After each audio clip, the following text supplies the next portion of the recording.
தமிழ்நாடு முதல்வர் மு.க. ஸ்டாலின் அவர்களோட தொகுதியான கொளத்தூர்ல வந்து தாவேகா வேட்பாளர் வந்து பாபு வந்து முன்னிலையில இருக்காரு. ஆனா இந்த வாக்கு வித்தியாசங்கள் அப்படின்னு பார்க்கிறப்போ ரொம்ப பெரிய மார்ஜின் சொல்ல முடியாது. எல்லாமே 35 வாக்குகள், 50 வாக்குகள் அப்படின்ற மாதிரியான சூழல் தான் இருக்கு. எனக்கு தெரிஞ்சு இன்னும் ஒரு ஒரு 1 மணி நேரத்துல ஒரு கிளியரான முடிவுகள் வந்து நம்மளால இந்த பேட்டர்ன நம்மளால பார்க்க முடியும் அப்படின்னு நினைக்கிறேன்.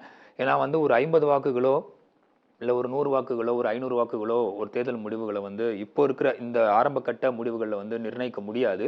ஏன்னா ஒவ்வொரு வாக்குச்சாவடிக்கும் ஒவ்வொரு அளவுள்ள ஒரு ஆதரவாளர்கள் இருப்பாங்க அப்படின்றனால ஒவ்வொரு வாக்குச்சாவடியில இருந்து அந்த வாக்கு எண்ணிக்கை நடக்கிறப்ப இந்த முன்னிலை, பின்னிலை நடக்கிறதெல்லாம் வாய்ப்புகள் இருக்கு.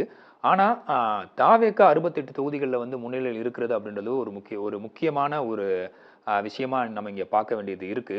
ஏன்னா கிட்டத்தட்ட பார்த்தோம் அப்படின்னா, அதுல இருக்கக்கூடிய வேட்பாளர்களுடைய பெயர்கள் கூட பல பேருக்கு தெரியாது. அவ்வளவு தூரம் பரிச்சயமா இருப்பாங்களா அப்படின்னு சொல்ல முடியாது. ஆனாலும் வந்து விஜய் அப்படின்ற ஒரு பெயருக்காக வந்து கிட்டத்தட்ட வந்து எல்லாருமே வாக்குகள் செலுத்தியதா நெறைய பேர் சொல்லியிருந்தாங்க. அது வந்து களத்திலயுமே வந்து இப்போ நிஜமா இருக்கு.